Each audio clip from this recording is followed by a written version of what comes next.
Olá, meus queridos, tudo bem? Como vocês estão? Mariana Burato por aqui novamente. Hoje a gente vai falar de um tema que, olha, se você é engenheiro, engenheira civil, nunca passou por isso, algum momento da sua vida, da sua trajetória profissional você vai passar.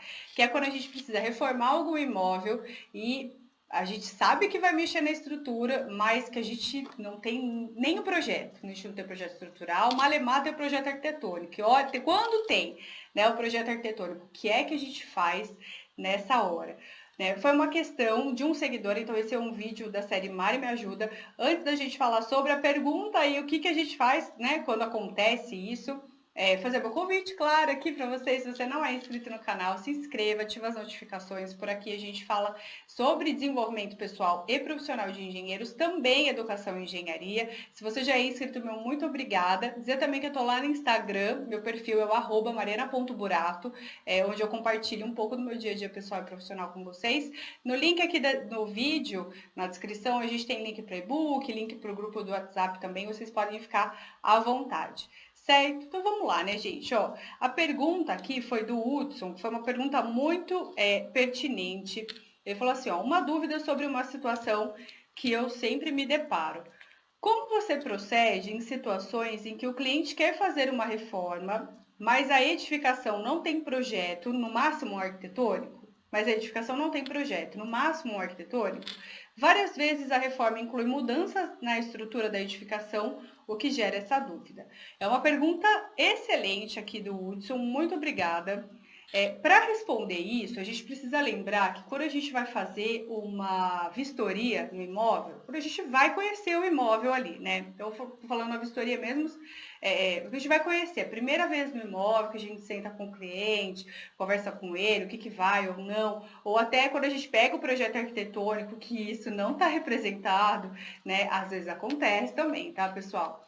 Mas a gente vai no local e a gente olha e fala assim, ah, tá, acho que tem um elemento estrutural aqui, né? Lembrando os elementos estruturais, né? Viga, pilar, laje. Que estou partindo aqui do sistema concreto armado, que é o sistema mais utilizado nas construções brasileiras, tá bom? Claro, poderia ser de alvenaria estrutural, mas provavelmente ele teria o projeto. Então, eu vou partir aqui, que é de concreto armado, tá certo?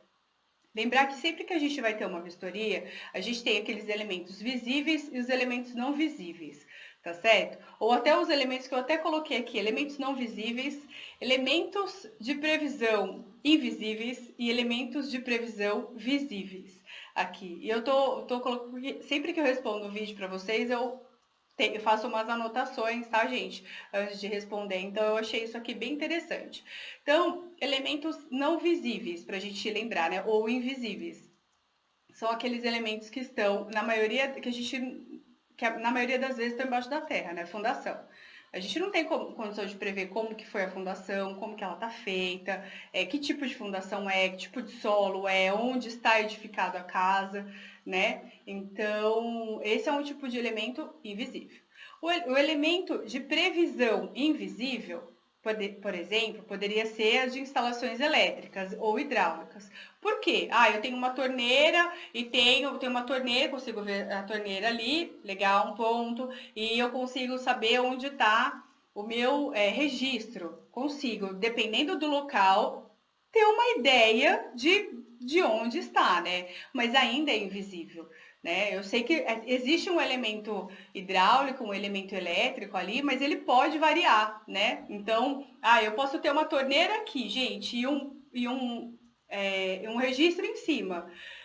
Não significa que aquele TQ está retinho, bonitinho, né? Conforme está no projeto, ele pode estar diferente, né? A gente não sabe a situação, a gente só vai saber quando a gente abrir aquela parede. Mas ainda é um elemento que eu consigo entender, consigo ter uma ideia que existe algo lá.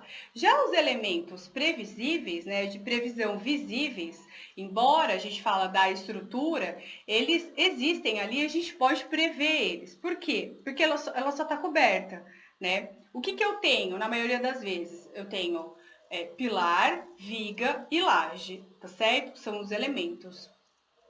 E o que a gente pode fazer a respeito disso?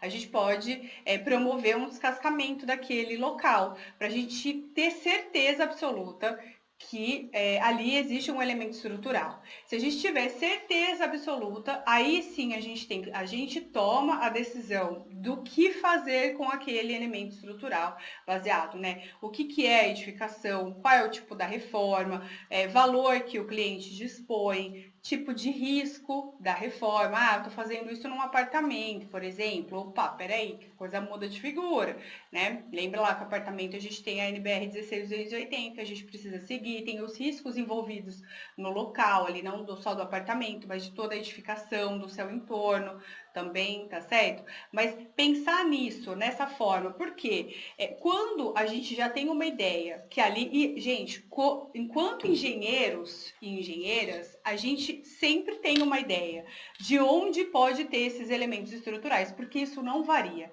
né? Diferente, por exemplo, da elétrica e da hidráulica, que a gente olha e fala assim, ah, aqui deve passar a hidráulica, aqui deve passar a elétrica, mas o pilar vigueilagem, gente, é sempre canto, é quadrado, né? É sempre o canto. No canto eu sempre tenho a viga que vai e cai no pilar, certo? Que ela vai lá e distribui, cai, né? E ela vai lá e distribui no pilar. Eu tenho a laje que distribui na viga, que depois vai distribuir no pilar. Então, às vezes, eu posso promover esse descascamento, por exemplo, no canto. Aí eu já mato tudo. Aí eu já vejo se tem viga e já vejo se tem pilar. E aí eu consigo prosseguir com o andamento aí da solução, da melhor solução para o cliente.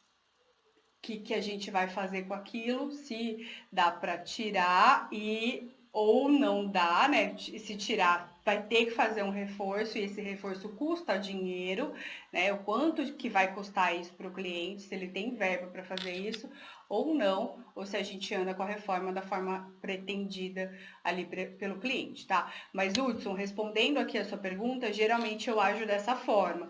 E aí, o que eu faço? Eu já aviso o cliente que eu vou promover esse descascamento, tá? Então eu já falo para ele, olha, cliente, o que você quer fazer aqui pode ser que pegue na estrutura, pode ser, tá? Existe um indício, porque, gente, engenheiro a gente já sabe, né? A gente entra em qualquer ambiente, a gente já imagina como que foi feita a estrutura, como que tá interligado essa coisa toda. Então a gente já avisa o cliente. Olha, antes da gente fazer de fato essa reforma, né? Eu indico, a gente pode fazer descascar um pouquinho, a gente descasca o reboco, ou seja, ela só está maquiada, né? É uma estrutura que só está coberta. Por isso que a gente pode ter aqui que ele é um elemento de previsão visível, né? Porque ele só está coberto ali. Ele é mais teoricamente mais simples de descobrir. A gente descasca e já consegue visualizar. E a gente já consegue descascar, né? E já ver se é um concreto ou se é algum outro material. Certo, pessoal? Então, geralmente eu ajo dessa forma e se precisar de um projeto estrutural, esse projeto estrutural ele é cobrado, né, com uma solução estrutural e tudo mais, tudo vai depender ali do contexto, se é apartamento, edificação vertical, uma horizontal, enfim, casa, condomínio, enfim, tudo depende aí depois dos outros fatores. Certo, pessoal? Então esse foi mais um vídeo aqui da nossa série Mário Me Ajuda. Queria saber o que vocês acharam, se vocês gostaram. Se vocês fazem dessa forma também, já tinham ouvido falar dessa forma de elementos, né? De caracterizar, digamos assim, de qualificar, de caracterizar os elementos, o que vocês fazem também. É sempre bom quando vocês compartilham o ponto de vista de vocês. Certo? Então, se vocês tiverem mais alguma dúvida, mandem aqui nos comentários, né? Para nossa série. É sempre legal vir aqui falar com vocês. Mário Me Ajuda. E eu vejo todos os comentários de vocês. Às vezes eu só demoro um pouquinho para responder, tá bom? Mas é uma alegria quando vocês comentam. Certo, pessoal? Vou ficando por aqui. Agradeço a atenção de vocês. A gente se vê em breve. Até mais. Tchau, tchau.